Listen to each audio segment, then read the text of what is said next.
Hi, I just want to do a short little video in a series of some top tips of staying productive whilst you work from home. There are millions more people now having to work from home in the world because we're all trying to do our little bit in reducing the COVID-19 spread, and that is crucial.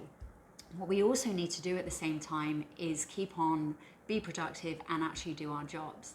So the number one thing that I would say to you whilst working from home is self-management. Now for many it's going to seem quite obvious, but it's actually going to be quite a different skill. It's going to be something you're not used to.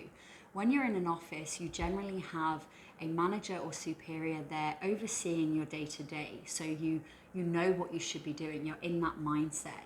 When you're working from home, that self-management is crucial so that you can still keep productive and you can actually still be doing your job as you should be or as you would be in the office. Breaking down self-management, there are kind of three easy ways to look at it. The first would be make a schedule and stick to it. So when you're getting up in the morning, you're doing your normal routine, looking after the children, getting ready, maybe doing some exercise, whatever it may be. But you also want to get into your work mindset as quickly as you can, or as quickly as you can when you should be doing it. So whether it's 8, 9 o'clock, whatever time your day starts, try to shift yourself into that work mindset. And by having a schedule, that is going to help you do that. If you can, also try to find a quiet space. So if you have a home office, that's ideal.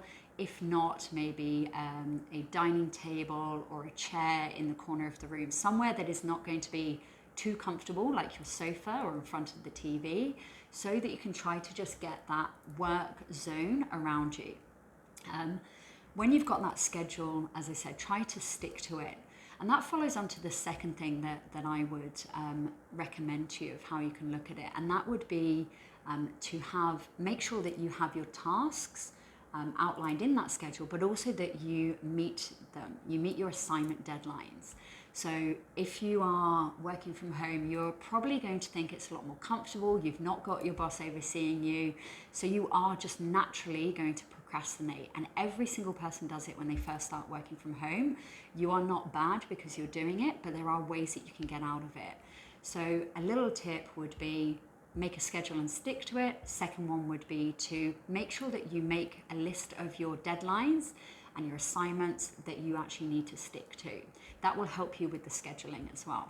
And thirdly, the quick tip would be to make sure that you stay in contact with people, stay in the loop with your colleagues, your team members, also your directors, your superiors. And your downline as well, obviously, because communication is going to be key at this time, especially if you're not used to working from home. You're going to be used to being around people. That energy and vibe really can actually keep you going.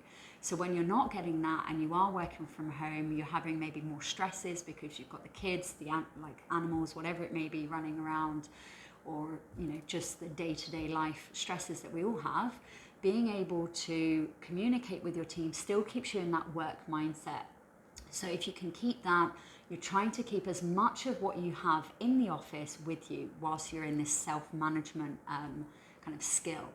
So 3 tips for the skill of self-management. First would be make a schedule and stick to it. Second would be make sure that you meet your assignment deadlines, try not to procrastinate. And lastly would be stay in the loop and communicate. So using apps like Slack, Microsoft Teams, WhatsApp, or videos. So that's the number 1 tip for today. Thanks for listening, and I will share more later this week.